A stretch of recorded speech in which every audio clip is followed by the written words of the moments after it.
Welcome to episode 254 of Empty the Bench on the Empty the Bench Podcast Network. He's Tyler Albano. I'm Nick Morgasen. Follow our show on social media at ETB Sports, Twitter, Instagram, TikTok at ETB Sports. Follow the Empty the Bench Podcast Network at ETB Network, Twitter, Instagram, TikTok, YouTube, youtube.com/ETB Network. Very close to 900 subscribers. Please help us. Trying to get to 1,000. Please help us. It would be gladly appreciated if you go and hit that rectangular subscribe button and help us grow. And ring the bell, too, so you get notified of everything. Ring the bell, get those notifications, all that jazz. You know what we're talking about. If you're not watching on the video side, watch or listen, to wherever you get your podcast, Spotify, Apple Podcasts, iHeart, Odyssey. Basically, any place that plays audio, we are probably on that platform in some way, shape, or form. Yep. So please go listen as well. And Empty the Bench and the Empty the Bench Podcast Network presented by Playback. Watching sports is more fun with others, but we spend too much of our time watching alone. Playback is a virtual space where communities can stream live sports together with everyone perfectly synced up. Creators can hop on stage, deliver their own play-by-play analysis and commentary, and invite viewers up for Q&A. Playback makes watching sports fully interactive and a social experience, from playing fantasy sports, repping your favorite players and teams, and watching with the commentators and communities you care about. Win or lose, sports are best enjoyed together. Join our community by going to playback.tv/ETB Network to find out more, including our live stream schedule. The NBA is back in full force in about a week. We are doing opening night. It is Knicks Celtics, and we might try to do Lakers T-Wolves because of Pat. Yeah. So the plan is to try to get those two games in. The big one was obviously Celtics Knicks because of Celtics Knicks, right? But then we also do have. I mean, the later game is significant. It will be the first regular season game to feature LeBron and Bronny together on the court, and then of course you have. Well, yeah. Well, him and Nasreed. Yeah. So that'll be good. But you and I, just behind the curtain briefly, you and I were working on putting together a huge NBA schedule. Playback's been great with the NBA stuff. Their schedule's basically all planned out for the full regular season. So we're working our hardest behind the scenes to get those all set up, including some bad blood matchups, as you called it. So just stay tuned for that as well. Playback.tv/ETB Network. You'll find us on there. All right. We have a lot to get into, and in typical Empty the Bench fashion, throw the typical script out the window and bring in a new one. Yeah. Well, we are going to keep quite a bit of, the segments that we were going to talk about. We will lead off with baseball, no pun intended, because it is playoff time. We have the League Championship Series going on. Some trades in the NFL, which totally just bombarded our whole show. Right. Also, Jerry Jones being Jerry Jones. You took the words right out of my mouth. About them Cowboys. Yeah, Jerry Jones being Jerry Jones, and we have the audio to prove it. And then a couple of NBA headlines towards the end of the show. Joel Embiid. I guess he didn't get the memo on load management from last season. Well, let's just say he's taking load management to a whole new level. And then, Donte, you mentioned the NBA and bad blood. Well, obviously there's going to be bad blood now with the Knicks and T-Wolves. That might become a new interconference rivalry after the Cat trade. Who would have thought that the Knicks and the Timberwolves, of all teams, would be rivals? Mm-hmm. And Donte DiVincenzo ended up getting it with a Brunson. Not Jalen. No. He got into it with Daddy Brunson, Rick Brunson. I mean, it is a little weird that his father is an assistant coach on the Knicks roster, but that's not really what we're going to be talking about in that whole scenario. But this is a good show. This is a really good show. There's a lot to sink into. Yeah, let's talk about playoffs so far. So the Division Series was pretty interesting. I think maybe this is a little bit of New York bias, but I think this has been a really fun postseason. A lot of unpredictability. Obviously in the wild card round, which you and Ben talked about last week, Orioles went out in the wild card in 2. The Astros going out in the wild card in 2. Pete Alonso earning a potential payday. Obviously, we already talked about how he would have a potential payday, and now he just increased that with a clutch home run to help elevate the Mets over the Brewers. And he probably saved his Mets career. Let's put it that way. yeah, everybody was kind of chirping at him for earlier blunders. I mean, he looked terrible up until that at bat. And by the way, legendary Howie Rose on that call. By the way, we are privileged when it comes to media on the local side. We probably have two of the best baseball radio play-by-play guys in the business between John Sterling and Howie Rose. Howie Rose just owned that call in every way, shape, or form. Absolutely. Howie Rose is phenomenal. John Sterling, I mean, sometimes we make fun of his blunders. We make fun of his cheesiness, but he's been a long-time voice of the Yankees. Retired. Yeah, and he decided to come back because he saw the magic that this team has with a postseason. Imagine if they win a World Series now. Oh, if they win a World Series now, now he can't come back. He's got to end. I was going to say, if they win, that's your ticket out. Like, just go. Like, you had a good career. You're out on a World Series. Just go. And the Padres sweeping the Braves in the wild card round. So then we get to the division series. First time in MLB history, ever since they started with the division series in the 90s, that at the end of 2 games, all 4 series were 1-1. Yeah, that was interesting. I mean, very competitive series. The one, and I'm sure you and I agreed, and Ben and I agreed on this too, the Tigers-Astros series was probably the most shocking series. From the wild card round, yeah, absolutely. Because the Astros have typically been a powerhouse when it comes to the postseason. And this year they're just... I will say it's a little different just based off the pitching was not as good as it once was when we faced them in 22. Correct, but the thing is, because we even talked about it earlier this season, because the Mariners got off to that strong start in the AL West, but we said the Astros were banged up and had all those injuries. And sure enough, when they got all those players back, they ended up making the big run and ended up getting the division. I mean, Seattle was a disappointment this year by far. By the way, if you see either of us looking at a TV, the Yankee game is currently going on in Game 2 as we're recording this. So just making everybody aware of that. That's why it says LCS so far, because we're at a certain point here. But keeping on with the division series, I thought, the Tigers, like you said, probably the most surprising team. Pitching. Their pitching, Scrubble and company were just brutal. He's probably the Cy Young Award winner, if I had to take a guess this year. Probably. Imagine when he comes up for contract, though. I mean, he's still... Was he a rookie? I don't think he's a rookie, no. But he's young. Like, he probably still has ARB years, which is... You and I could argue till the cows come home about arbitration years. But... He's got... Actually, he has 2 more years of arbitration. Okay, so he's stuck. Yeah, 2 more years of arbitration.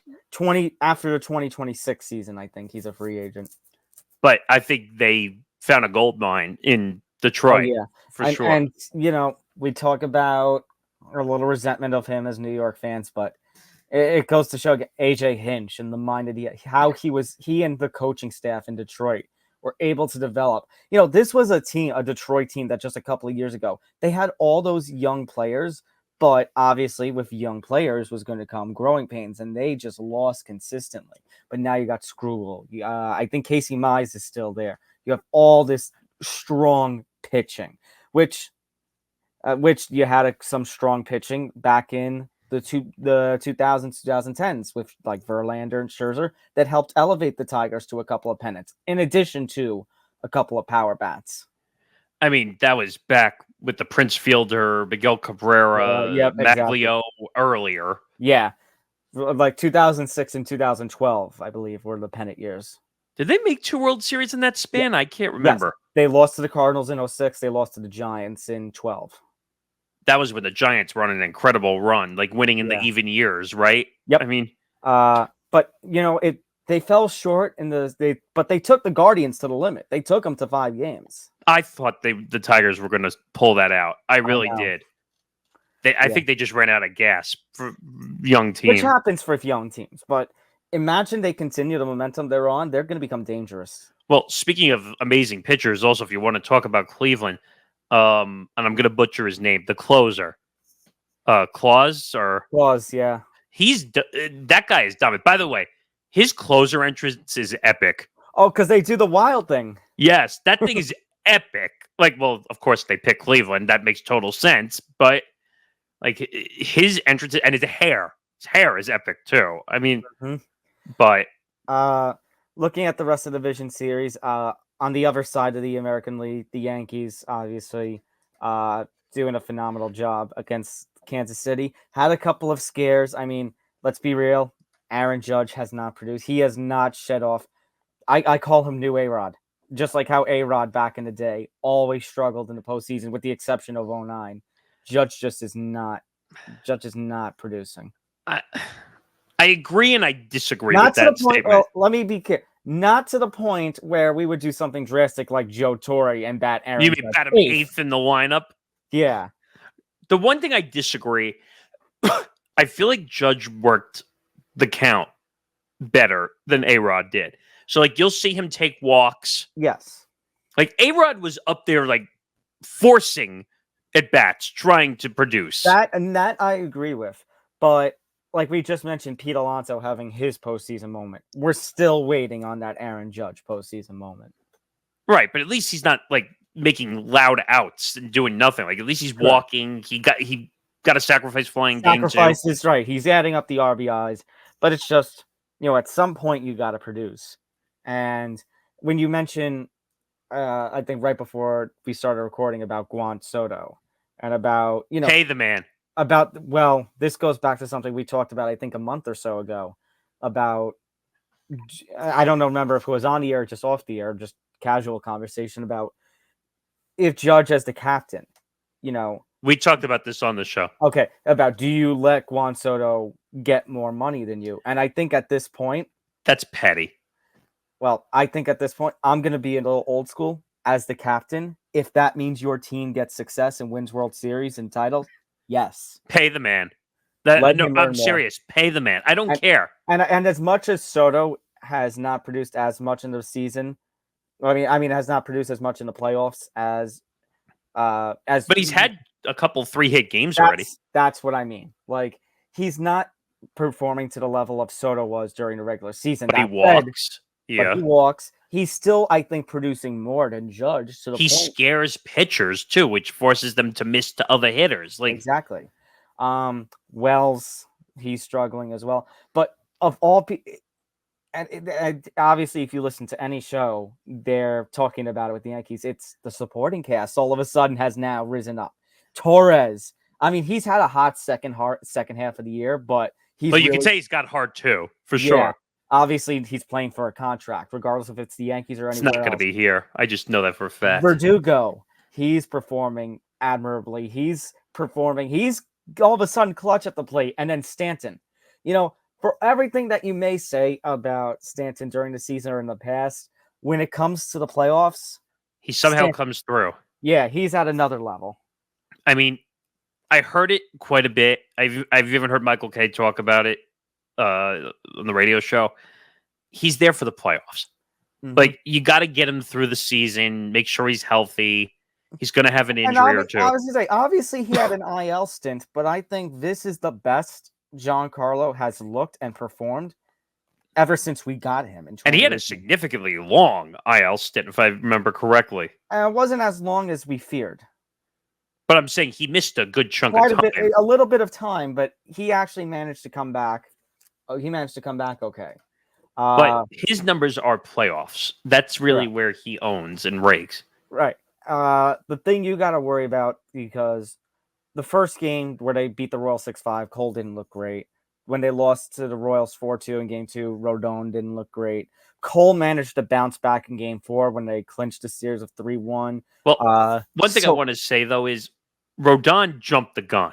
But the celebrate, I know. But I think he has rebounded from that. He looked incredible in Game 1. He looked amazing in that game. Game 1 against the Guardians. Right now, Cole, knock on wood, as Game 2 is going on, as we're talking, so far looking good on the mound. So you just got to hope they get through this game. Speaking of a little bias here, but okay, who cares at this point? We'll talk about it. I mean, take your 2 games at home and then split on the road is the way you got to look at it. Well, I was going to say, hopefully Schmidt or heal gets you that third win on the road, so that way you can finish off at some point. It's a tough place to put those young guys on the road in the ALCS. I know. But you know what? You also now have Stroman on the ALCS roster that if you go up 3 games, you can throw him out there for game 5. That way you have Cole and Rodon ready for a 6th or 7th if it gets to that point. I see him being, I think the reason they put him on is first man out. Or as a long relief if a starter's getting rocked. The problem is, does Stroman adjust to that well? I don't know. But but I see him first man out. I think he's a long guy. And National League side, just like we talked about with the Tigers, the Padres. That was a great series. Padres-Dodgers was phenomenal. Padres had a great run. They just ran out of gas. Padres blew it, quite literally. Like, they were up in that series. You had the I mean, what's funny is, like, each team had a blowout, a close win and a blowout win. The Dodgers won 7-5. The Padres won 10-2. Padres won 6-5. Then the Dodgers had 8-0. They each had one blowout and one close game. To have a stinker in Game 5, though, is the worst. Like, to get shut out, yeah. Like, but dominantly shut out. Like, it's bad in a clinching game. Like, because that what's the word I'm looking for? When you have one bad game, that it diluted the whole series. Yeah. Basically. Having said that, I think when you consider what was going on with the Padres last season, they talked about they had run out of money after the owner had passed away. That was stupid. I'll never forget that story. And after the owner passed away, because remember the old owner, his name's slipping my mind, he didn't care. He wanted to win a World Series regardless of what it took. So they trade Soto. They get all this pitching back from the Yankees, and you know what? To their credit, I think they went further than people expected them to. Peter Seidler died, yeah. He died at 63. That's right, Seidler. So credit to the Padres. And then, I mean, Nick, what else can we say here also in New York? But, oh, my God. Okay, can I give a hot take, please? Because, and no, not about the play on the field. It has nothing to do with the play on the field. I know where this is going. I hate it. I can't. It's such a gimmick between the Grimace and OMG and Jose Iglesias and Pitbull going on Twitter and actually like promoting the song. And can we stop with the gimmicks, please? You're no fun.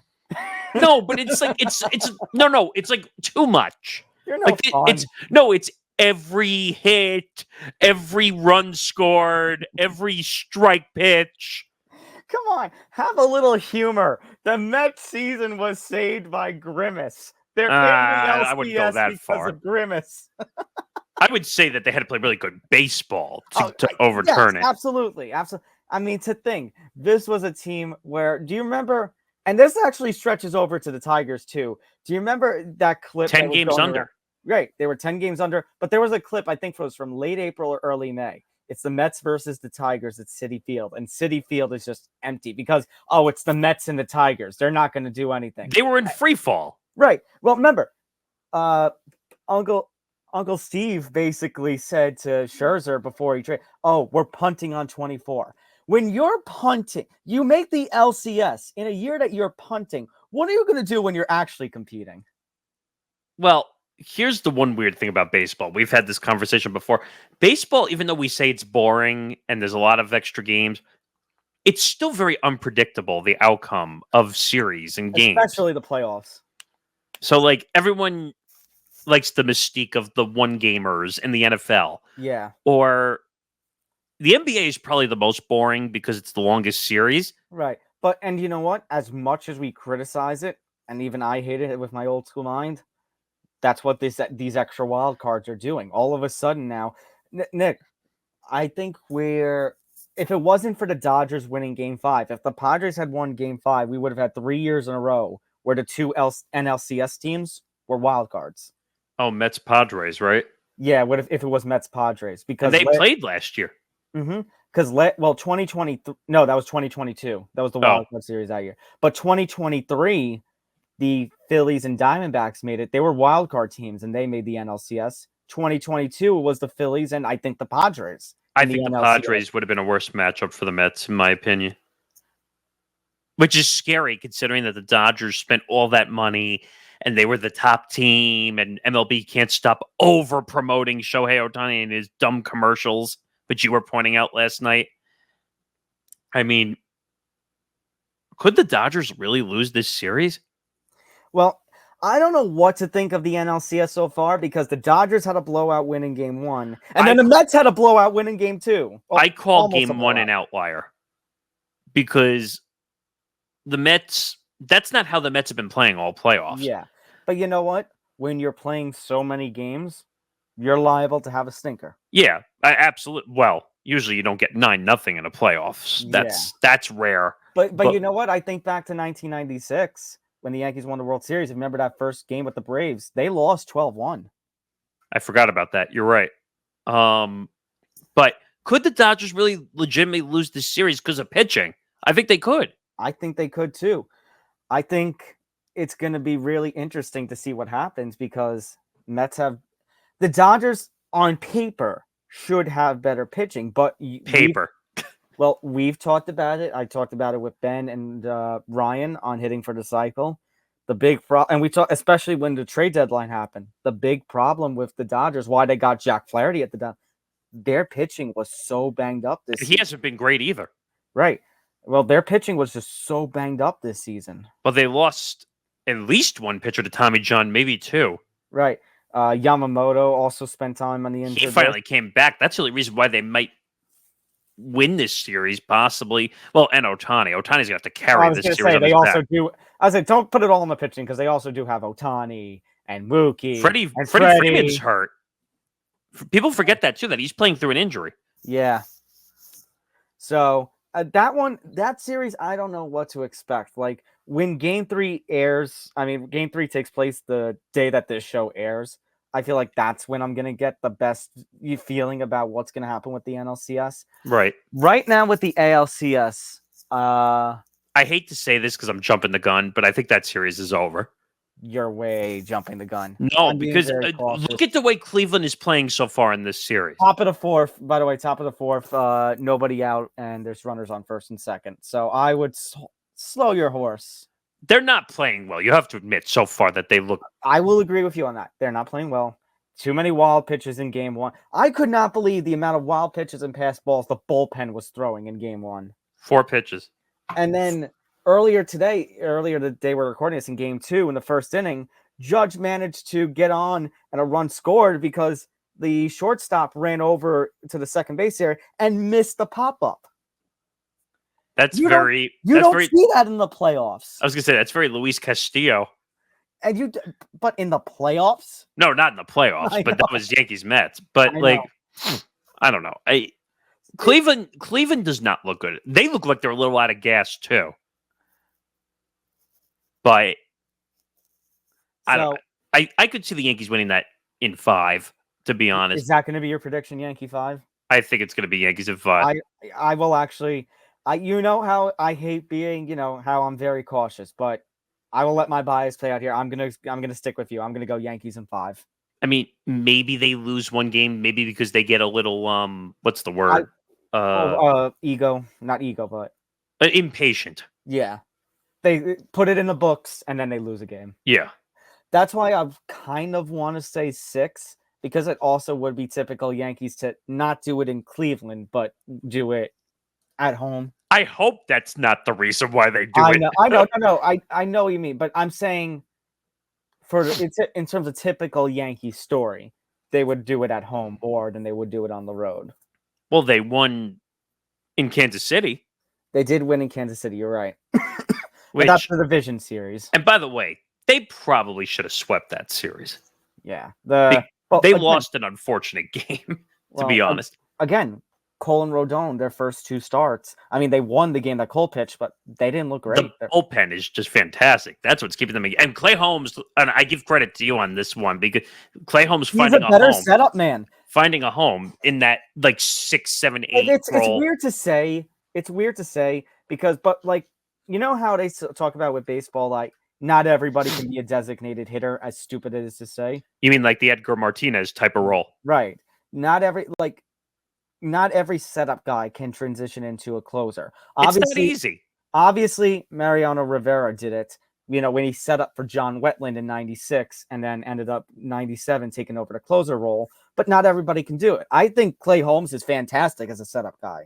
I'm liking what Luke Weaver is doing as a closer.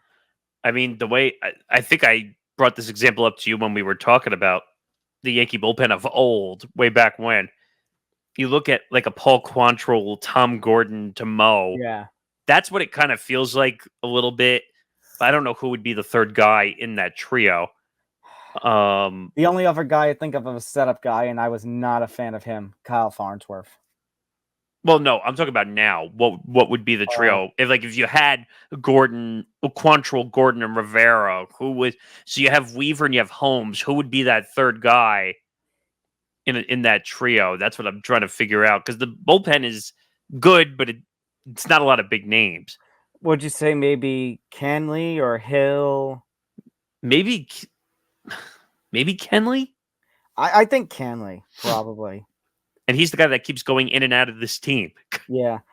It would have to be either him or Tim Hill at this point. I'm just thinking, Nick, do you remember when we had, it sucks it was during a season where we had those few years down, but we had no runs DMC. Yes. I'll never forget that either. All right. Let's move around a little. Hold on. Actually, we forgot. Mets Dodgers prediction. So we have Yankees 5. Do we get an old school classic Yankee Dodgers series if that's the case, or do we get Subway World Series version 2? Well, I'll tell you what Major League Baseball wants, which you and I both know. You know what they want? They just want the Yankees in the World Series so they can promote either of those. No. They want Yankees Dodgers. Let's not kid ourselves. Major League Baseball wants Yankees Dodgers. I think they want Yankee Dodgers, but if it's Yankees Mets, they'll happily take that too. Oh, yeah, absolutely. Because it hasn't happened since 2000. Here's what I think baseball wants. They want Yankee Dodgers 1, Yankees Mets 2, Guardians Mets as 3. I'm gonna go with. Actually, you know what? No, Guardians Dodgers 3. And then Guardians Mets 4. But for me personally, I would flip those two only because if it's Guardians Mets, one World Series drought's going to end. The Guardians haven't won since 40. The Mets haven't won since 86. You would get history there either way. That's actually not a bad series. Cleveland Dodgers doesn't do anything for me, but baseball's going to want that above a Cleveland Mets series because Ohtani and Yamamoto. But wait a minute. Think about the amount of promotion that Major League Baseball is going to get horny over if they have the Yankees and the Dodgers. They will air that Shohei Ohtani New Balance commercial every inning. No. But I'm saying they're going to come up with like a. But who's the voiceover goal? Well, he's not alive anymore. Paul LaFontaine, the guy who used to do all the in a world where the Yankees take on the Dodgers in the World Series. I would like to see, if it's Yankees Dodgers, I would like to see a couple of ads where it's like old grainy filter. Yes. Like it's the 50s or 40s. No, but you're going to see a commercial like with Aaron Judge and Shohei Ohtani and Juan Soto and Yamamoto, and like it's going to be insane. And they're going to overkill it. They're going to kill it too. Yeah. Well, again, let's be real.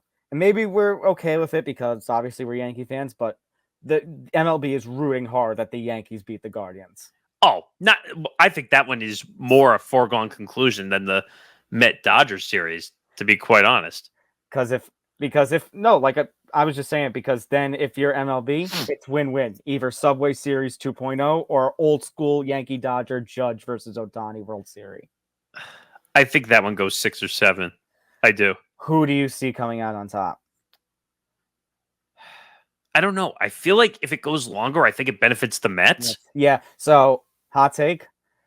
I am still of the belief that the Dodgers are choke artists. We only saw them win during the COVID season. So I don't even count that year, to be honest. I say, OMG, we get a Subway Series. I'm going to go Mets in 7. Yeah, I'm leaning towards that too.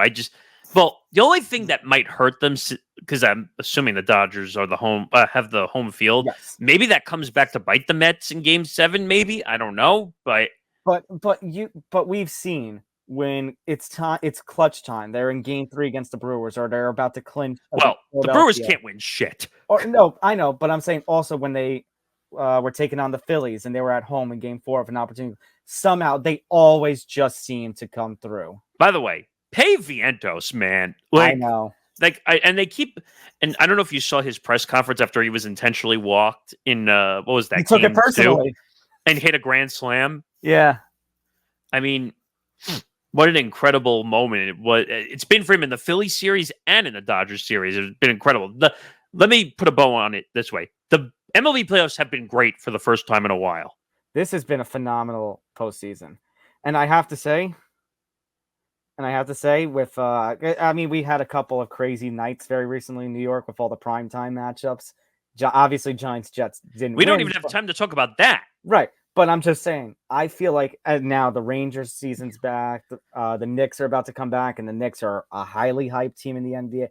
This is the most, celebratory. Like, there is just such a vibe about New York sports that we have not seen in a while. Dare I steal a saying? Go New York, go New York, go. I know.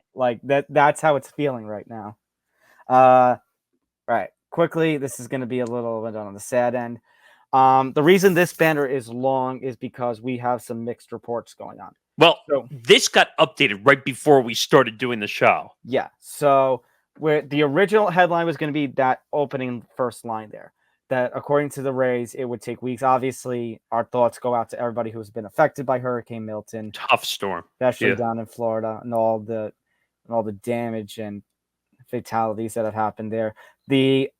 Obviously, the images of Tropicana Field being decimated have obviously taken social media, MLB social media by storm. I mean, the roof got ripped off. Yeah, it looked terrible. The Rays were saying it was probably going to take weeks to truly assess the damage. However, before we started recording, a report came out from Fox Sports that the belief is Tropicana Field. I don't know how they were able to assess this quickly. I mean, I kind of expected this when the Rays mentioned that it would take weeks to assess just the damage, but the Fox Sports is reporting that Tropicana Field will not be ready for opening day 2025. Well, and Jim Bowden, who, by the way, MLB Network Radio and Sirius, ESPN, was a former GM, I think, with the Orioles at one point, came out and basically said it was going to be hundreds of millions of dollars, nine figure, to fix the roof, which I didn't realize. It's not even retractable. No. By the way, imagine if that was retractable and it got destroyed. Like, we'd be in a whole different issue if that was going on. But I'm just as shocked as you are that they were able to assess this. First of all, we're talking about March 27th. Yep. When the season opens. Of this recording right now, it's October 15th as we're recording this. Do you realize how long they were able to assess that in advance? I mean, if you look at the conditions in Florida right now, obviously that community is going to need a long time. Back-to-back hurricanes. They had Helene and then they had Milton. Right. It's going to take a while for them to truly get back on their feet. So in reality, baseball should be secondary. Well, yeah, and no one's questioning that. No one's going to question that. I'm just saying, but as a sports show, we are going to talk about it's tough. Next. I mean, right. That stadium was and no offense to Tropicana Field, and you and I have clowned on Tropicana Field in the past. When I was younger, I liked the site of Tropicana Field because obviously, like you were mentioning, we're so used to open stadiums and seeing a dome. I always enjoyed dome stadiums when I was younger. I thought it was cool because no rainouts. And that's why people were criticizing new Yankee Stadium and Citi Field when they first saw it, because, hey, what about a roof? All this. And that's what they basically, that was rumored for a long time that they were going to put retractables on it. That's just a commonality complaint, I think, of MLB stadiums these days, especially in the northern states where it's cold during April, about especially putting early. Roofs in. Right. Yeah. About putting roofs into all these stadiums and to prevent rainouts. That being said, Tropicana Field, it's definitely still frustrating to watch a game. And then all of a sudden, okay, this catwalk means it's a home run. This catwalk means dead ball. This catwalk means pop out. The Metrodome was like that too. Right. Obviously, the Metrodome hasn't been played in for a while. I mean, obviously, it's not longer. Well, since they moved to Target Field. Right. But yeah, now my question is going to be, like you kind of said before we started recording. Okay, Rob Manfred, Ball's in your court. What What are you stupid doing? thing are you going to say next? Like, that's what I'm waiting for. All right. Is it going to be like you and I have discussed many times in the past with certain teams? Is it going to be like Montreal and Nashville, which, by the way, is going to cause fucking hell for teams that have to travel? So it's not just them. It's all of Major League Baseball. It's going to cause hell for. Yeah, and like we were kind of already referring to, uh, uh, we were kind of talking off the air recently. You know, for MLB and the minor league baseball schedule makers, you're already dealing with one hell over with the In Athletics. Sacramento. Right, the Athletics now going to use the field in Sacramento and trying to get that stadium ready. And now you've also got this on your hands. Now, granted, one is a case of an owner who just has, a real life major league, as I've always called it.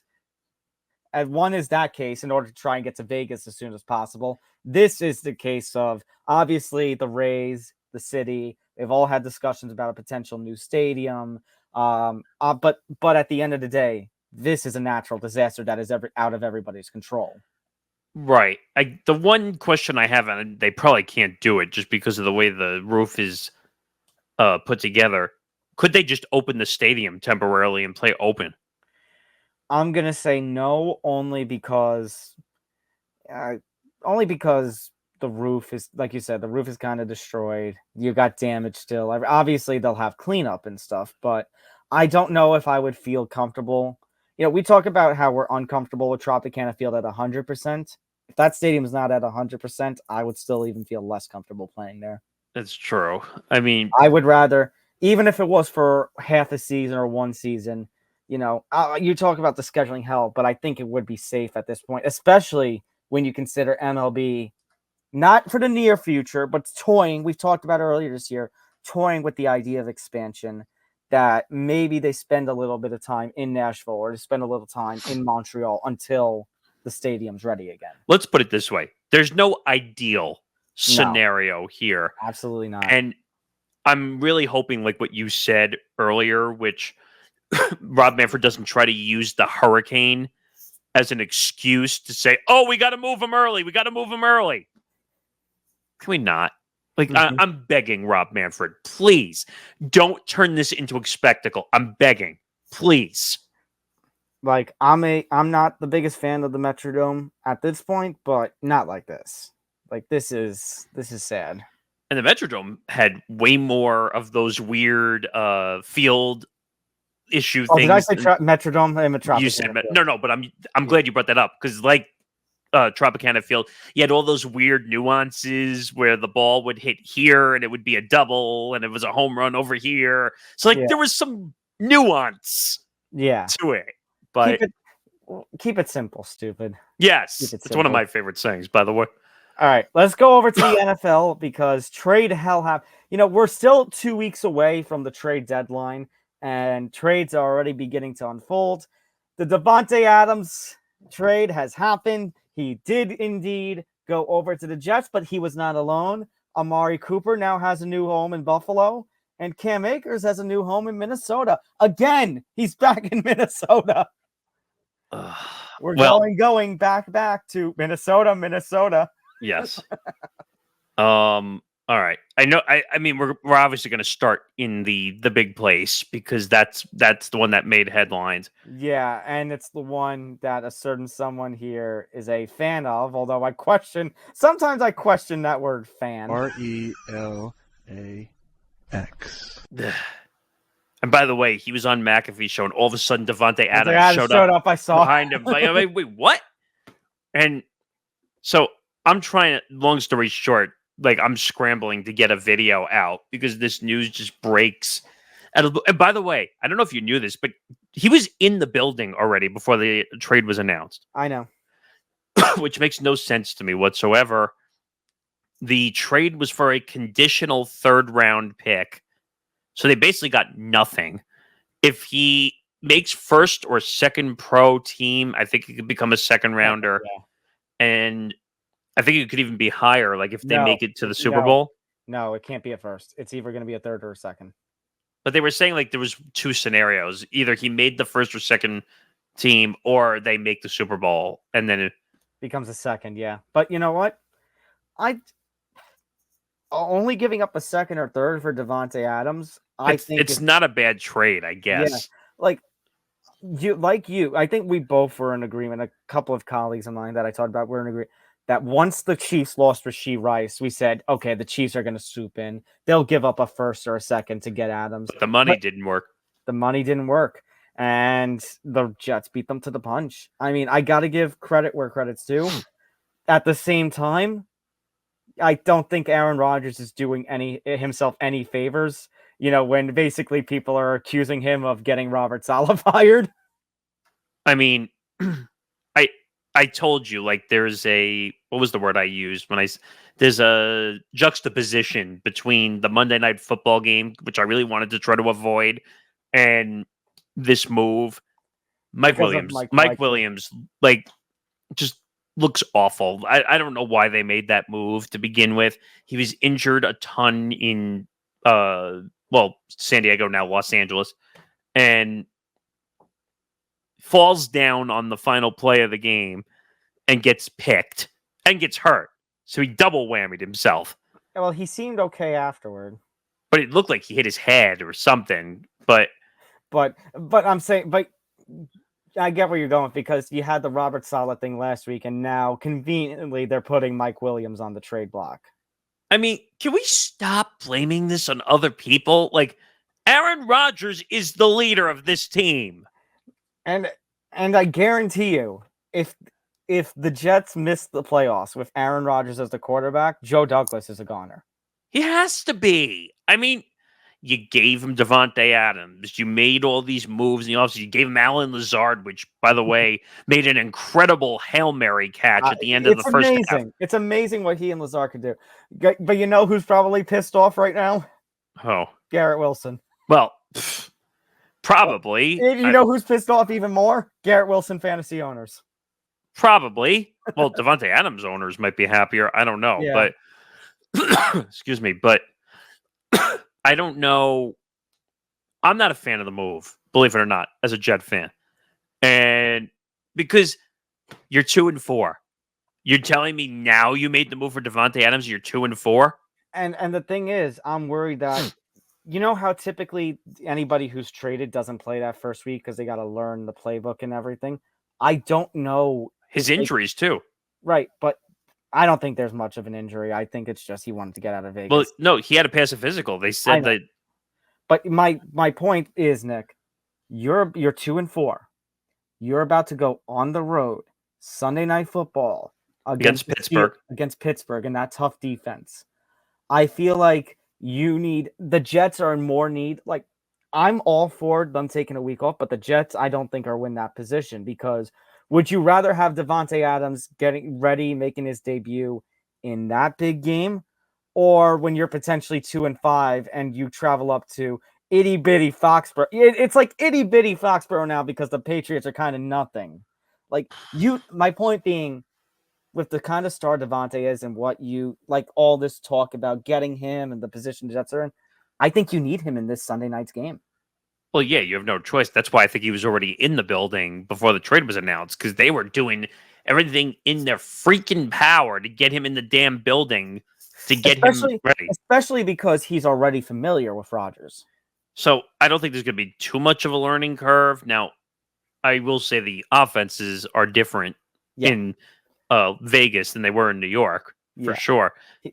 The Jets are a more high flyer, ground and pound offense. The Raiders were basically throw the ball and pray to God that they get anything on the ground.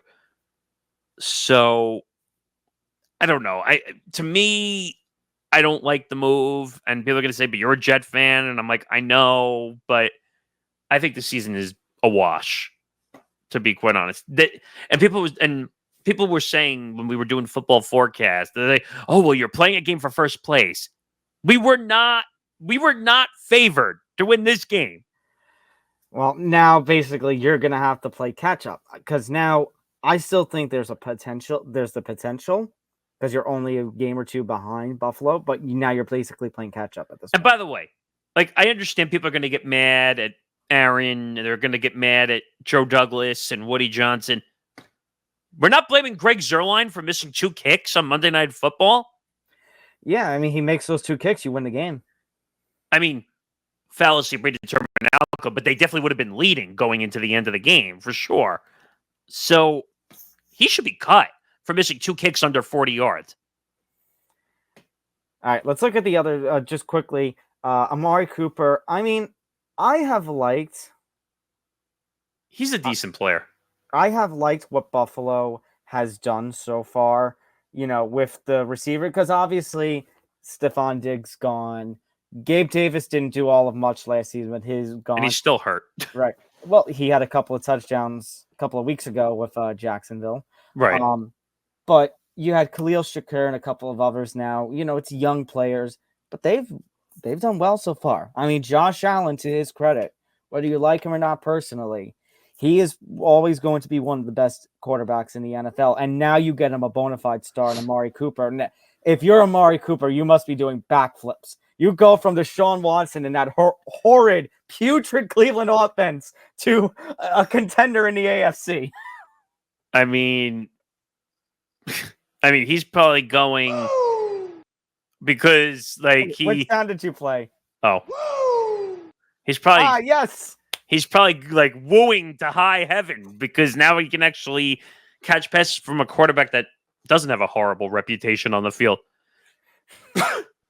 Yeah, and a quarterback who's actually talented at this point. I mean, Deshaun Watson was talented in 2017, 2018. Well, here's the funny thing. Look, going back to Josh Allen. Josh Allen literally had to rush his way through this game, quite literally. I think he had 2 touchdowns in the air and 1 rushing touchdown. Hey, and they didn't have James Cook, so Allen had to carry some of the load. Ray Davis had a phenomenal game coming combined. Yeah. I mean, I think he had 139 combined yards, I think. So, he had an incredible game. I forgot the stat. They said he was the first one to have 50 rushing yards and 50 passing yards. Something like that. And I was like, whoa. Now, this guy... Go ahead. Where we going to I'm just going to say, that guy was all over the field.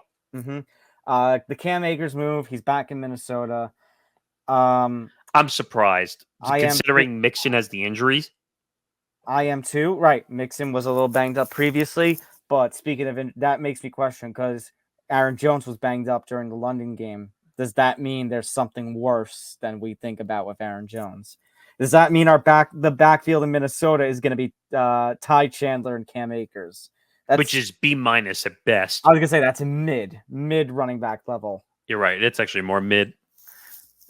That's really bad. Now, obviously, granted, Sam Darnold has done very well so far, 5-0. Can we give the man some credit? I know. Please. Well, we need to give and Zan was talking to me about this before we recorded MMA Outside. We have to give the NFC North credit. Yes. First division that after the first 6 weeks of the season, all 4 teams have 4 wins or more. That's crazy. Yeah. Wow. I didn't expect that. Cleveland sack 3-1. Yeah, it's bound to happen at some point. But yeah, I just hope, for the Minnesota supporter in me, Nick, I just really hope that this Cam Akers move is just, just low risk, high reward, not much to really think about. It's a placeholder. Right, it's a placeholder, and not Aaron Jones is going to be out for a significant amount of time. Well, ironically, he got hurt in the Jet game in London. Right, well, I said that. Yeah. Now, Nick, it's time to talk about another team, one that did not make many moves during the offseason. How about them Cowboys? Oh, no. And he had to answer for that. So, first of all, the Cowboys already had a bad week enough that Jerry Jones, on Jerry Jones's birthday, had their worst home loss in a long time. I mean, it was just it was Lions galore scoring. 49-7. I mean, they kept showing that game. By the way, to win by 7 times the amount of scoring, that's holy cow. And I'm just trying to pull up the box score just because by the way, there were 2 games that scored close to 50 points. Tampa had 51 and the Lions had 47, or 49. Excuse me. So it was 47. It's 47-9. Okay. Well, it was close to 7 times the amount. So I'm looking at the box score. Jared Goff went 18 for 25, 315 yards and 3 touchdowns. Dak went 17 for 33, 178 yards and 2 picks. And got sacked 4 times. He was, I think, one of, if not the worst quarterback in fantasy this week. I think you're right. I mean, Cowboys are going through some struggles. I thought this all points back to how Jerry Jones made no moves in this offseason other than getting Ezekiel Elliott back. Oh, yeah, because that was such a great move. I mean, but to get to the second part of this, which is blasting the radio hosts.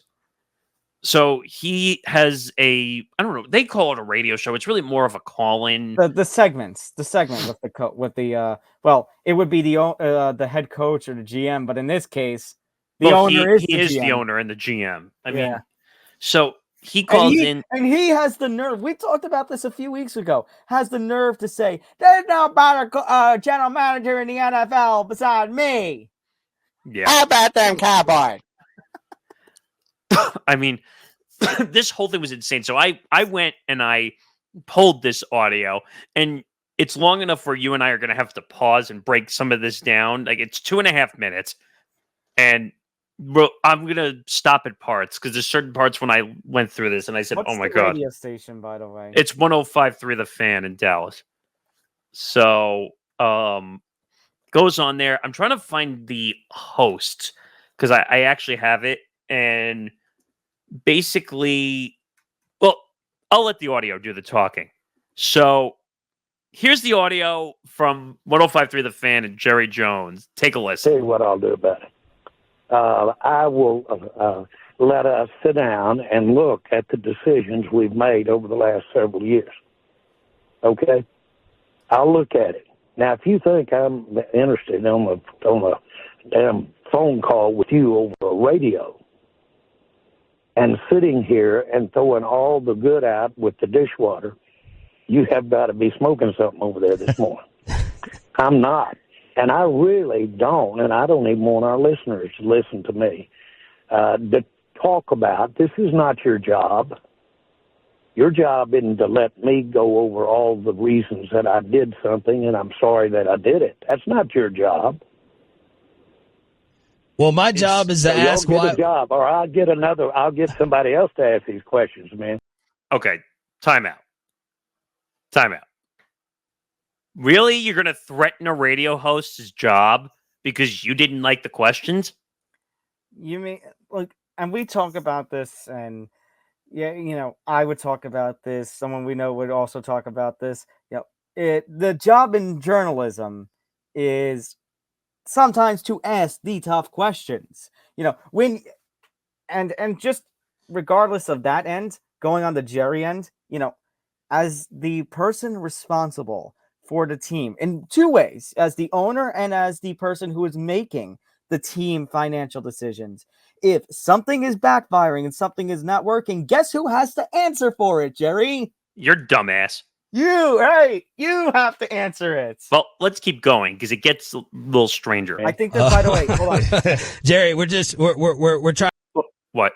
I want to give the full credit. Shannon RJ is the show. Oh, right. That's the weekly. Yeah, that's his weekly spot. And actually, they've gone viral on Stephen A. and First Take quite a few times. Trying to figure out why the team is. I'm not kidding you. I'm not kidding you. You're not going to figure out what the team is doing right or wrong. If you are, or any 5 or 10 like you, you need to come to this meeting I'm going to today. There are 32 teams here. You're geniuses. Jerry, okay? Y'all really think you're going to sit here with a microphone and tell me all of the things that I've done wrong and without going over the rights? Well, now, listen, we both know we're talking to a lot of great fans and a lot of great listeners. And I am very sorry for what. Are you sorry? Are you sorry? Yeah, basically he's saying that he's sorry to have to listen to the radio host, you know, but basically say, oh, maybe you two are geniuses. I'm going to a meeting with 32 actual geniuses at the NFL owners. How about them Cowboys? Well, there's more. Let me tell you what I'll do about it. I will let us sit down and look at the decisions we've made over the last several years. Okay? I'll look at it. Now, if you think I'm interested on a damn phone call with you over a radio and sitting here and throwing all the good out with the dishwater, you have got to be smoking something over there this morning. I'm not, and I really don't, and I don't even want our listeners to listen to me. To talk about, this is not your job.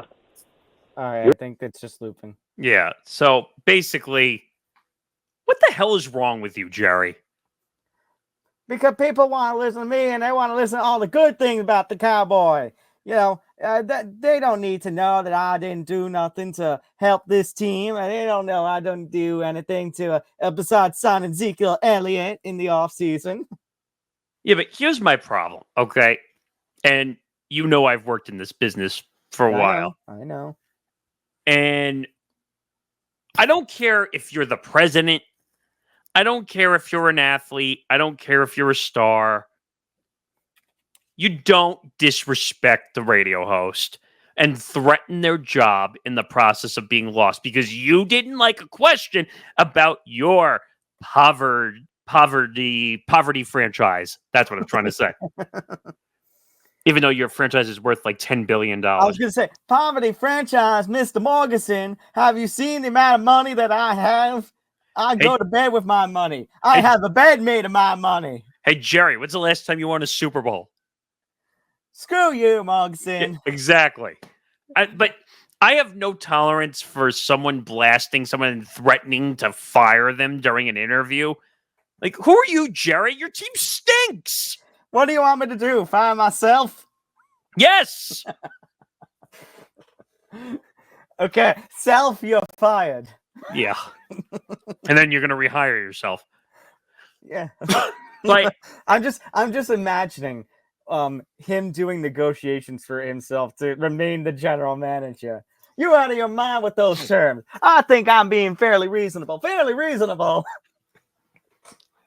But I don't know. I just have an issue with him, one, blasting the radio host. He doesn't like the question, and two, threatening their jobs. Because he probably does control if they have the jobs. Unfortunately, I'm not surprised if that's the case because it's Jerry Jones. Now, I don't know if you remember way back when with the Commanders. Why am I forgetting the former owner's name all of a sudden? Snyder. Snyder owned the radio station. Do you remember that?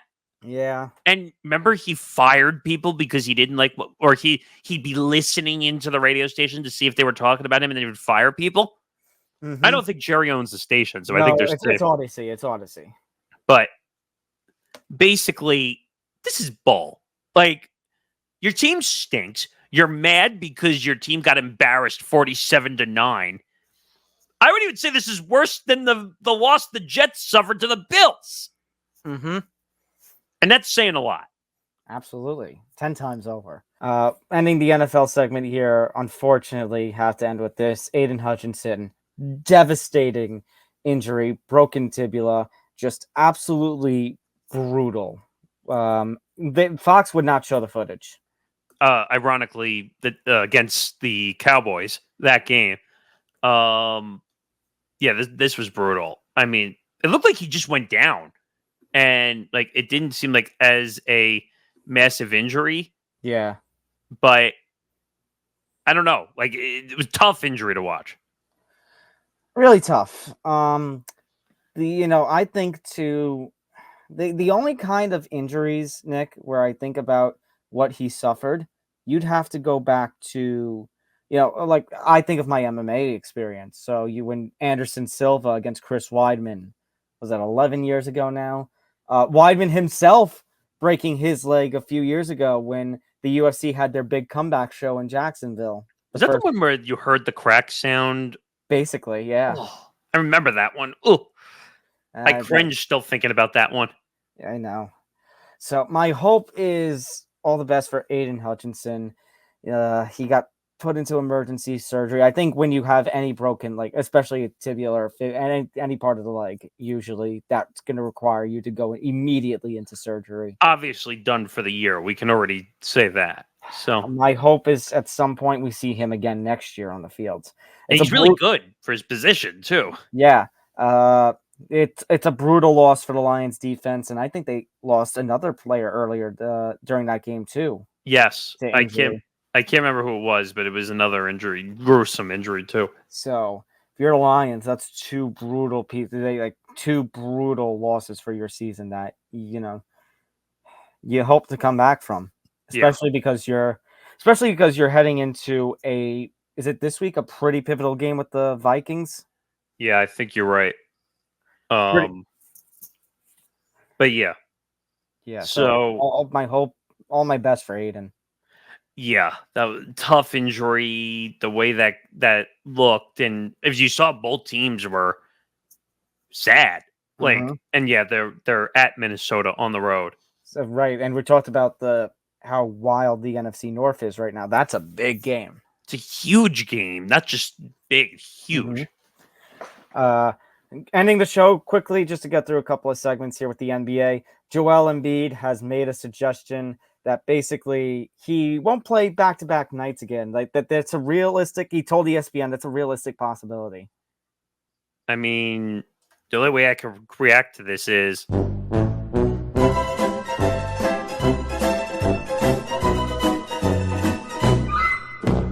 which has been made a little worse as of late with the news that Paul George hyperextended his knee. Now, supposedly, he is, it's not as bad as they think. He's still going to undergo more deeper imaging later this week to make sure that this is the case.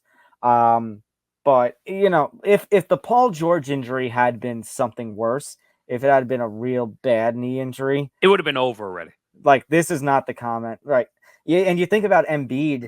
Obviously, he's a hell of a player, but when you get that kind of contract expected to be, to put up MVP style numbers, and you're not going to play back-to-back nights ever again, that's a problem. First of all, why the hell would you make a statement like that saying, well, you know what, guys, I'm not going to play back-to-back games anymore. Right. And when you consider the NBA rules, he's never going to sniff an MVP ever again. Well, yeah, he's not going to have enough games if he doesn't play back-to-back games. And I get maybe he doesn't care, but when you get to the end of your career and you have the one MVP when you could have had, 3, 4, 5, you're going to care then. But these guys don't care about individual awards anymore. They want to be paid. Right. I know. They don't care about accolades. If it was all about accolades, then I know this is the consequence of a player-driven league. Right. And to be honest, and this might be harsh, but I think Joel Embiid's a hack. I do. And people are going to get mad at me and say whatever. But why do you have to announce to the world that you're not going to play consecutive games? Does that count the playoffs if you make them, by the way? No, he'll play in the playoffs. But my idea, Nick, I'm not going to completely disrespect the Sixers because obviously they have the couple of stars, and we talked about it. What was it, a couple weeks ago? Actually, no, it was you and Ben during the Cat stream where we're talking about ranking the teams that are in the Eastern Conference. Well, when you have guys like Maxey, who are really good players, they're going to be able to stay afloat. But I would stretch that Philadelphia could be a little overrated because if this Embiid thing proves to be true and PG-13 gets hurt during the season, that's damaging to your team. He's turning into Kawhi. I don't think we've gotten that bad already that Kawhi may not even play on opening night. Because Kawhi had surgery again. Yeah. So who the hell knows when you're going to see Kawhi? No, but he's turning into Kawhi of load management, where basically he's coming out and saying, you know what, guys? I can give you one good game. I'll give you all I can, but then I have to sit. I'm guaranteed to sit out next game. And Joel just got a contract extension too. Yes, fairly recently. We talked about it a couple weeks ago. So that doesn't make sense. Philadelphia's got to be scratching its head big time, saying, wait, we just overpaid you with a large contract extension, and now you're going to tell us you're not playing back-to-back games ever again the rest of your career?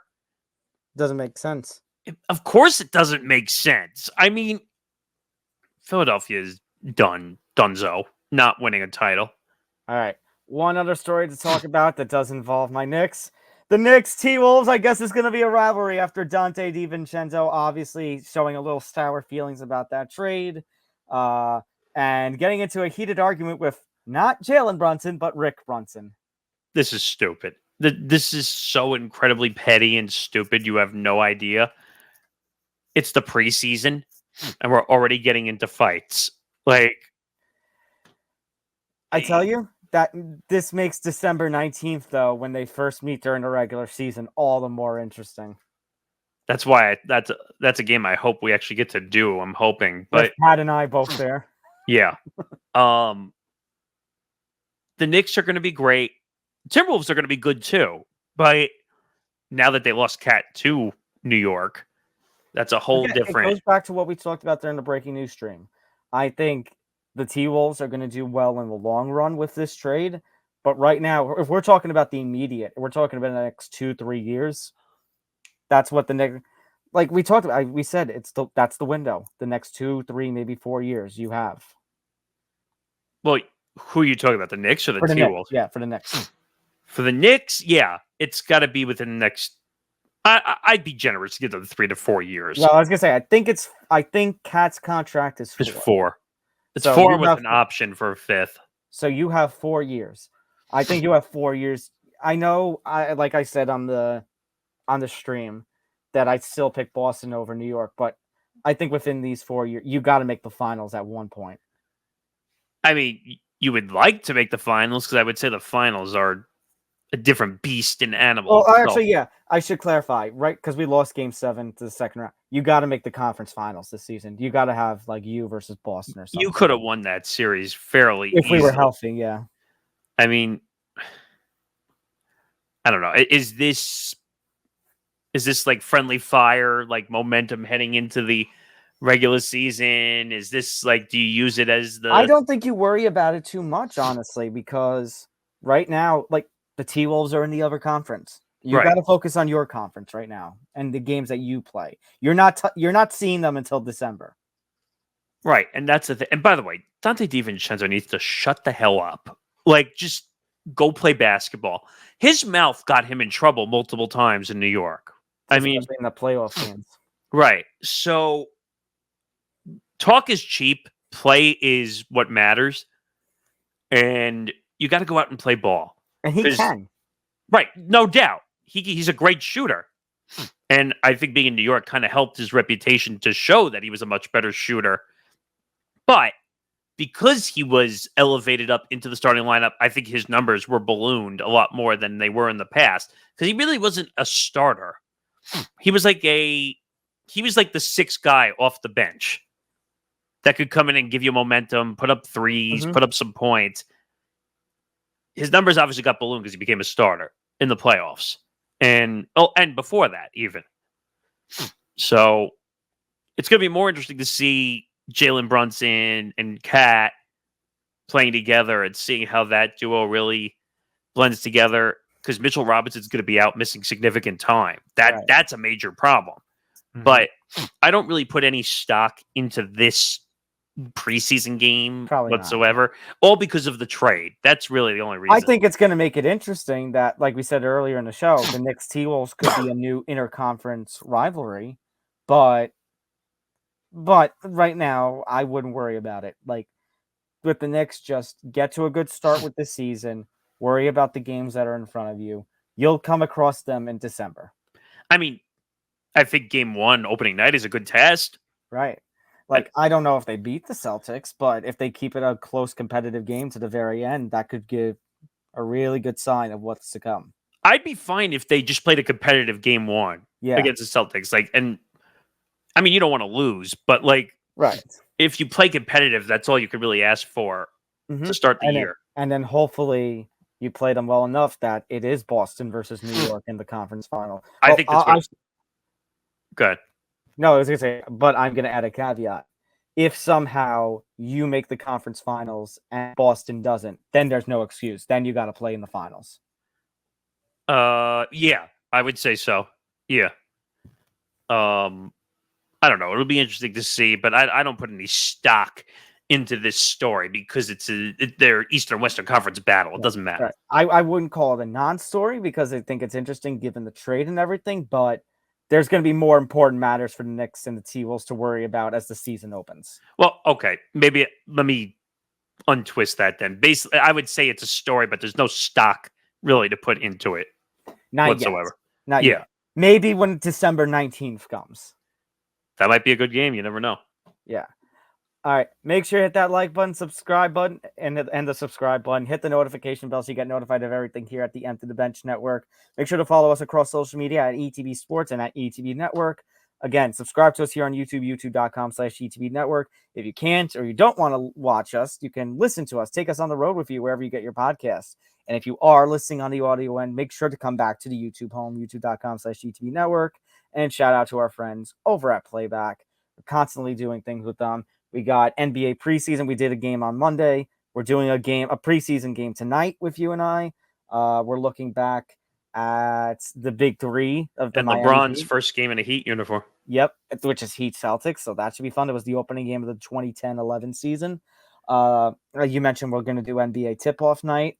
Next week also, I want to say the Thursday, the 24th, the afternoon at some point, Zan, Pat, and I are going to have our next edition of Fight Study with the UFC pay-per-view next weekend. So it's hard to believe the year is coming to a close soon. I know. Maybe I shouldn't wish it away so fast. All right. That's Nick Morgasen on Albano. We'll see you next time on a new edition of Empty the Bench. Good night, everyone. Good night, everybody. We'll see you next week.